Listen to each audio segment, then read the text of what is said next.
निर्धन था, पर उसका हृदय अत्यंत पवित्र और भगवान शिव के प्रति पूर्ण रूप से समर्पित था। हर दिन वह सुबह ब्रह्म मुहूर्त में उठता, पास की नदी में स्नान करता और गांव के बाहर स्थित एक प्राचीन शिव मंदिर में जाकर ओम नमः शिवाय का जाप करता और शिवलिंग पर बेलपत्र जल और मिट्टी चढ़ाता। गांव के लोग उसे पागल समझते, कहते भक्ति से पेट नहीं भरता, काम कर कुछ कमा, पर स्वप्निल को बस अपने भोलेनाथ पर भरोसा था। वो कहता जो भक्ति से जुड़ता है उसे स्वयं महादेव मार्ग दिखाते हैं। कठिन परीक्षा, एक बार गांव में भयंकर अकाल पड़ा, फसलें सूख गई, पानी खत्म हो गया, लोग गांव छोड़कर जाने लगे। स्वप्निल के माता पिता भी बीमार हो गए, उसके पास खाने को कुछ नहीं था, फिर भी उसने मंदिर जाना नहीं छोड़ा। एक रात शिव जी ने स्वप्न में आकर कहा, स्वप्निल तुझ पर मेरी कृपा है, लेकिन अब समय है तेरी भक्ति की परीक्षा का। कल एक साधु आएगा जो तुझसे अन्न मांगेगा, जो तेरे पास अंतिम अन्न है वो उसे दे देना। सुबह स्वप्निल उठा, देखा घर में बस एक मुट्ठी चावल बचे थे। माँ ने कहा बेटा ये बचा है, तू और तेरे पिता खा लो। तभी दरवाजे पर एक वृद्ध साधु आए और बोले, बेटा कई दिनों से भूखा हूँ, कुछ अन्न मिल जाए क्या? स्वप्निल ने बिना सोचे अपने माता पिता से कहा, माँ ये जो भी है सबसे पहले इस संत को देना चाहिए, क्योंकि सेवा शिव है। माता पिता ने आशीर्वाद दिया और चावल साधु को दे दिए। महादेव का प्रकट होना, साधु ने चावल खाए और मुस्कुराते हुए बोले, स्वप्निल तेरी भक्ति सच्ची है, मैं वही हूँ जिसे तू वर्षों से बुलाता आया है, मैं तेरा शिव हूँ। क्षण भर में साधु का रूप बदल गया और वह स्वयं भगवान शिव अपने त्रिशूल, डमरू और जटाओं से सुज्जित रूप में प्रकट हो गए। उनका मुख तेज प्रकाशित था और उनकी जटाओं से गंगा की धारा बह रही थी। स्वप्निल उसकी माता पिता शिव के चरणों में गिर पड़े। भोलेनाथ ने वरदान दिया, तू जहाँ रहेगा वहाँ कभी भूख प्यास का कष्ट नहीं रहेगा, इस गाँव में फिर कभी अकाल नहीं पड़ेगा। शिव जी अंतर्धान हो गए। उस दिन के बाद गाँव में बारिश हुई, खेत लहला उठे और लोग वापस लौट आए।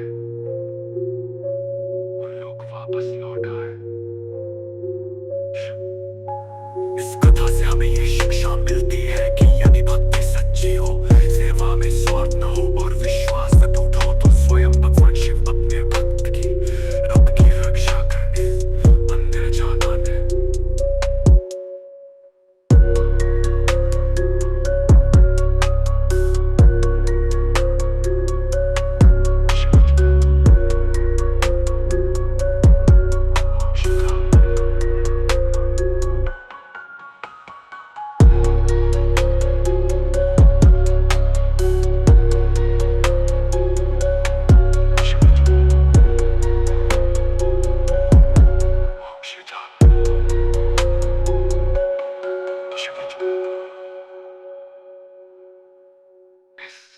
से हमें ये शिक्षा मिलती है कि यदि भक्ति सच्ची हो, सेवा में स्वार्थ न हो और विश्वास से टूट हो, तो स्वयं भगवान शिव अपने भक्त की रक्षा करने आ जाते हैं।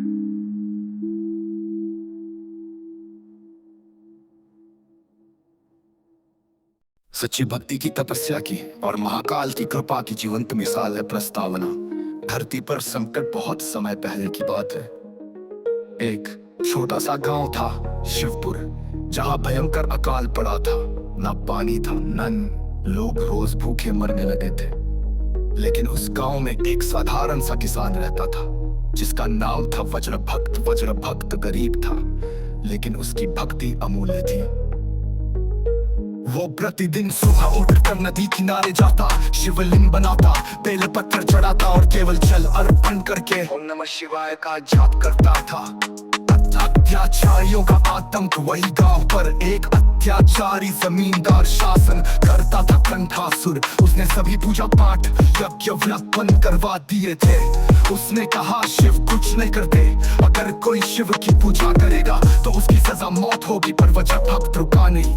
उसने कहा जिसने मुझे जन्म दिया, जिसने मुझे हर सांस में संभाला, मैं उसकी पूजा नहीं छोड़ सकता। वो रात के अंधेरे में भी शिवलिंग बनाकर पूजन करता रहा। महाकाल की परीक्षा एक दिन कंठासुर ने उसे पकड़ लिया और दरबार में बुलाकर कहा, अब तेरी मौत निश्चित है। देखता हूँ अब तेरा शिव तुझे कैसे बचाता है। वज्र भक्त मुस्कुराया और बोला, हम मौत आए या जीवन दोनों में केवल महाकाल है। मैं तो उन्हीं की गोद में मरूंगा। कंठासुर ने उसे एक खुले मैदान में बांध दिया और चारों ओर लकड़ियां रख दी। अग्नि लगाने का आदेश दे दिया। प्रकट हुए स्वयं महाकाल। जैसे ही आग लगाई गई पूरे आकाश में बिजली चमकी। चारों दिशाओं से ओम नमः शिवाय की गूंज उठी। हवा चलने लगी, अग्नि खुद शांत होने लगी। तभी धरती फटी और उसमें से प्रकट हुए महाकाल। त्रिनेत्रधारी, गले में सर्प, जटाओं में गंगा और क्रोध में जलते हुए उन्होंने अपने त्रिशूल से कंठासुर का वध कर दिया। और वज्र भक्त की रस्सियां स्वयं खोल कर बोले, वज्र भक्त तूने मृत्यु को भी हंसते हुए स्वीकार किया। केवल मेरी भक्ति के लिए तेरा ये शरीर अब काल से परे है। तू अमर है मेरे धाम में। उपसंहार गांव में फिर हमें हरियाली लौट आई। वर्षा हुई, अन्न उगने लगे। शिव पर वज्रेश्वर धाम कहलाने लगा। जहाँ एक भव्य शिव मंदिर बना, जिसमें वज्र भक्त की मूर्ति भी शिवलिंग के पास स्थापित की गई। कहा जाता है आज भी यदि कोई सच्चे मन से वहाँ ओम नमः शिवाय आ जाप करता है तो महाकाल उसकी हर विपत्ति को हल लेते हैं। सीख क्या है इस कथा से? सच्ची भक्ति कभी छिपती नहीं, चाहे कैसी भी विपत्ति आए। महाकाल अपने भक्त की परीक्षा लेते हैं, लेकिन अंत में स्वयं प्रकट रक्षा करते हैं। भगवान शरीर नहीं भाव देखते हैं।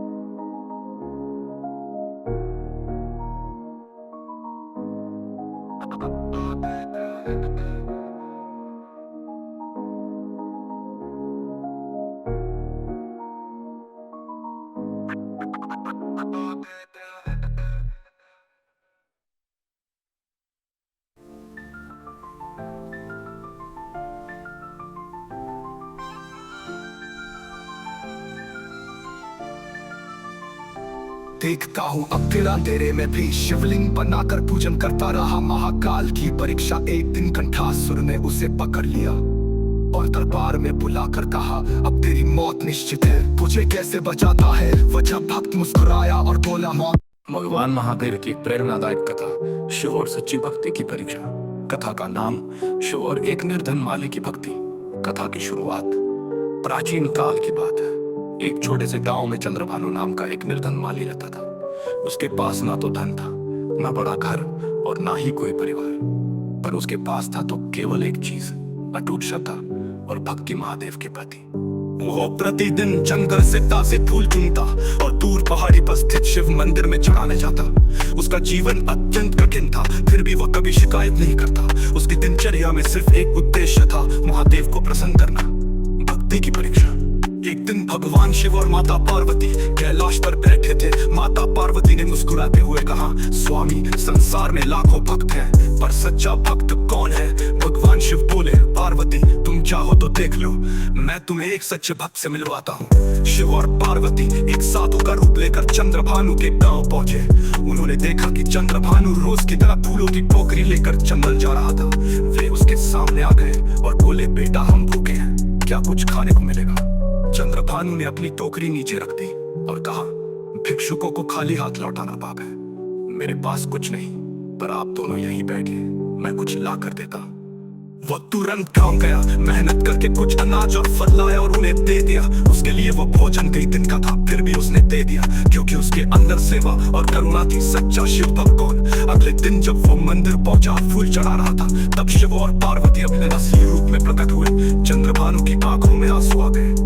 भगवान, हे भक्त, आज तक तूने केवल प्रेम और विश्वास से मेरी पूजा की है। तूने कभी धन की कामना नहीं की, बस मुझे पाना चाहा। मैं तुझसे अत्यंत प्रसन्न हूँ, मांग क्या चाहता है? चंद्रभानु हाथ जोड़कर बोला, हे प्रभु, मुझे आप ही चाहिए, न स्वर्ग न धन न मोक्ष, बस आपका साक्षात स्नेह और भक्ति चाहिए। शिव मुस्कुराए और बोले, ऐसा दुर्लभ भक्त पर युग में नहीं होता। मैं तुझे हमारा आशीर्वाद देता हूँ, तेरी भक्ति कलातीत होगी, और जो तेरे जैसे निष्काम भाव से मेरी आराधना करेगा, मैं सदा उसके साथ रहूंगा। ये कथा हमें सिखाती है कि शिव को पाने के लिए महंगे पूजन या आडंबर नहीं चाहिए, बस एक निष्काम पवित्र और श्रद्धा में हृदय चाहिए। सच्ची भक्ति वही है जो त्याग और प्रेम से जन्मती है।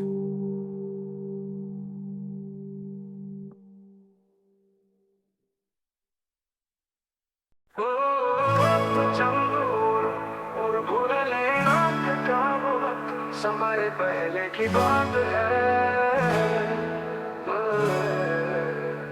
मध्य भारत के एक छोटे से गांव में चंद्रू नाम का एक निर्धन पर अत्यंत भक्ति भाव से भरा हुआ युवक रहता था। चंद्रू दिन रात शिव नाम का जाप करता और गांव के बाहर बने प्राचीन शिव मंदिर में जाकर सफाई करता, जल चढ़ाता और भस्म अर्पित करता। लेकिन एक बात थी, चंद्रू खुद स्वच्छता के महत्व को नहीं समझता था। वो अक्सर गंदे कपड़े पहनता, बिना नहाए मंदिर आता और साबुन या तेल का प्रयोग नहीं करता था। लोग उसकी श्रद्धा की सराहना करते पर उसकी गंदगी से दूर ही रहते।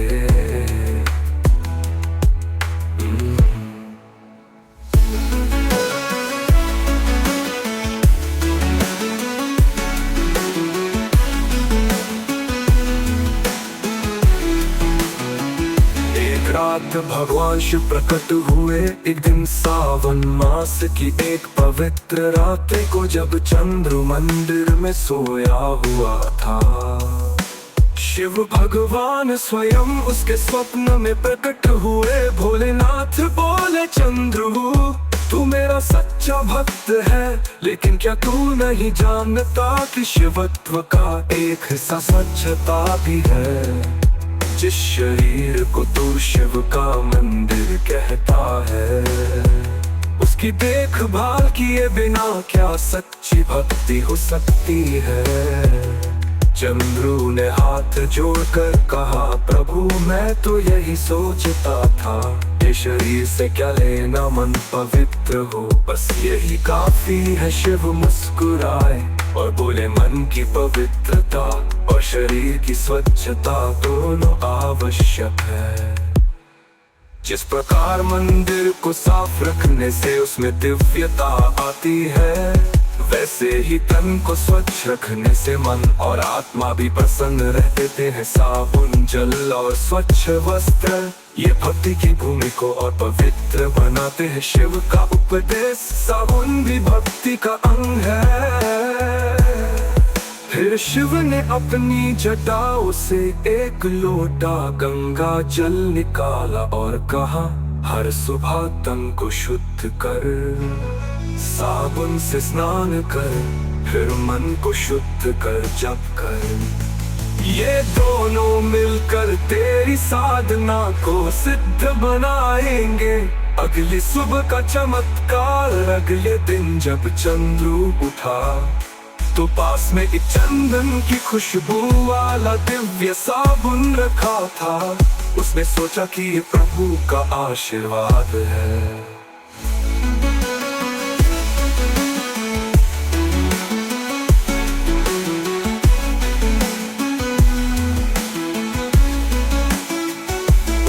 पहली बार श्रद्धा से स्नान किया, कपड़े धोए और पूर्ण स्वच्छता से पूजा की। गांव वालों ने देखा कि चंद्रू अब पहले से कहीं ज्यादा तेजस्वी दिख रहा था। उसकी भक्ति में ऐसी दिव्यता आ गई कि लोग उसे